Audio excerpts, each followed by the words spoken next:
Simon Gustafson, 2 months in Korony Kielce. How would you sum up that period? Yeah, up and down. Lots of new things, a lot of things to fix and get in order. So a lot of activity, but now, yeah, starting to settling down. You know, becoming familiar with stuff. So yeah, overall it's been okay. Really tough entering to the team because in the first game really cold outside, the tragic pitch, I would say. You came on as a substitution. Unluckily, after your tackle there was a penalty to Legia, so it was tough to enter that team in Ekstraklasa, I think. Yes, but you know, like always, the team goes first, and we managed to take 3 points. So for me, it was not a big deal since we won the game anyway. So. We've seen you on a couple of different positions. I think one of them was 6th or 8th, and the second was the 10th. And which is better for you? For me, it doesn't matter so much what position. It's more a relational question and how you fit into the system and what your role is and things like that. So, position with 6, 8, 10 doesn't matter so much to me personally. How would you compare Ekstraklasa to the Swedish league or the Eredivisie? Yeah, quite different, I would say. First of all, I think you have teams that play in very different ways. But overall and in general, the league is very yeah, how can I say, very oriented towards the scoring of goals and conceding of goals and set pieces and things like that. And the game out on the pitch on you know, between the 16 meters is way less than both in the Netherlands and in Sweden, I would say. And also, I don't know if it's true, but I have a feeling that like the effective playing time is also a little bit lower here with, yeah, like I said, a lot of focus on set pieces and throw-ins and you know, things like that. So it's so different, but yeah, interesting. Yeah, especially you as a team. You've scored the goal from the corners, from the throw-ins, even from the drop ball, from the penalties, from the free kicks. So yeah, all of them are set pieces. Lots of people talk, of course, about how the physical this league is, and yeah, I absolutely agree. And have you ever played in the league like that? Then in the space of 2 weeks, you are battling relegation, and then 2 weeks later, you are battling for the European Cups. Yeah, no, that's crazy. I mean, I think just to mention with the physical league, I think it's a physical league, but I think it's in a different way. I think also a lot of other leagues are quite physical now, and football in general is quite physical. So I don't think it's that big of a gap. And what did you say more? Yeah, I was just asking about how the equal the league is. Yeah, that's crazy. I never experienced anything like it. I don't know if anybody else has also, but it's crazy. But it's fun that it's close and every game matters so much. You've played with 2 former players of Korony Kielce. I'm going to ask about one of them, Ognjen Gnjatic, the absolute legend of Korony Kielce. We call him there the Bosnian Pirlo. What do you think of him? Yeah, I only played 1 year with him, but I think very good player. But I think a very, very nice person, very kind person. You know, always being a gentleman, always doing the right thing, and very polite and yeah, just a joyful guy.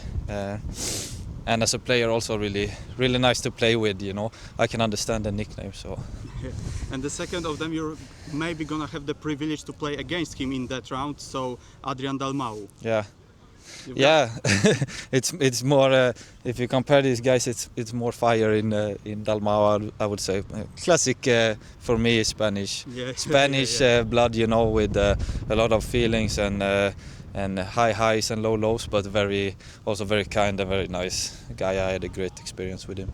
You've played with lots of quality players, but the one that I think came up on top is Dirk Kuyt in Feyenoord. What do you take from him? You've got any funny stories about him, maybe? Yeah, well, I have, but I don't know if it's if it's the right medium to do it. No, but he's a very nice and very professional guy. You know, I think it's how I think a lot of people see him from the outside.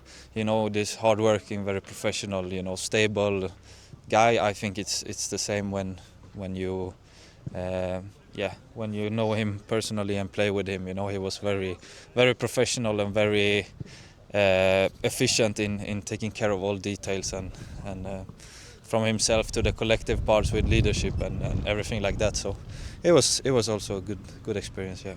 I'm gonna move and ask you about the game against Arka. Did you feel the additional pressure? Because in the audience there was a 4th-time #1 contender for the heavyweight boxing title, Andrew Goloda. Oh really? Yeah. I had no idea. I'm not not a big boxing watcher, but that's to your nice. To your perspective, he was fighting Mike Tyson, Lennox Lewis in the Yeah, past, so yeah. all the big names. No, I understand. It's a big athlete, but like I said, I didn't know it until now. So for me, it didn't make a difference, but it's cool. As Korony Kielce fans, we see in this season Tamar Svetlin as a really technical player. Do you feel the same, that he brings lots of calmness to the game? I think he's a very well-rounded player. You know, he's good in many things, and he's also kind of contagious in his playing style. So he's making also others better, I think. So I think he's a good player, a good guy, and makes the team better for sure. I'm gonna ask about Kielce and about Korony Kielce. Who's your best mate, and have you got any favorite places in Kielce already? I have not visited so many different places. I mean, I have kids, so I've been in the the kids department of the Eco Galleria and things like that. But The meet me with the guys? no, not yet. But I've been invited, so soon I'm going there. But I mean, I also live a little bit outside of the city in a very nice area with nature and things like that. So I would say that, and I'm a big fan of nature and things like that, and calm and easygoing. So I'd say that. Lots of people say that the game against Pogoń was your best game so far in Korony Kielce. And what do you think you need to improve to be an even better player for Korona?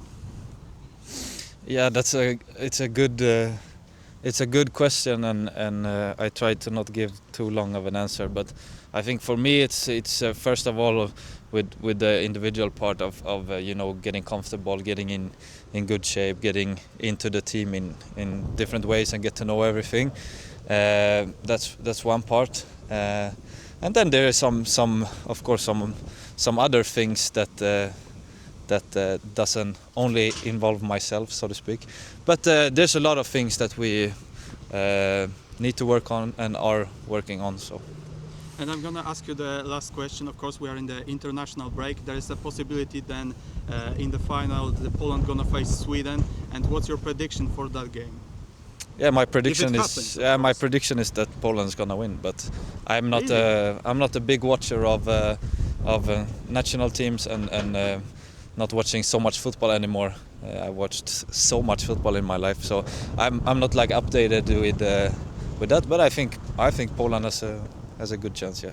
Yeah, but in terms of course, the Sweden always make the good players in terms of offense on paper at least, because you've got Alexander Isak who's of course injured, Viktor Gyökeres who's an Arsenal fan, has the better and the worst games. Anthony Elanga moved to the Newcastle and he struggled there. Of course, the young lad Bergvall.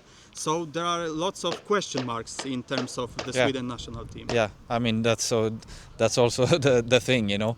And I don't know about the status of the Polish squad, but I think it's better than the Swedish one in regards to injuries and availability.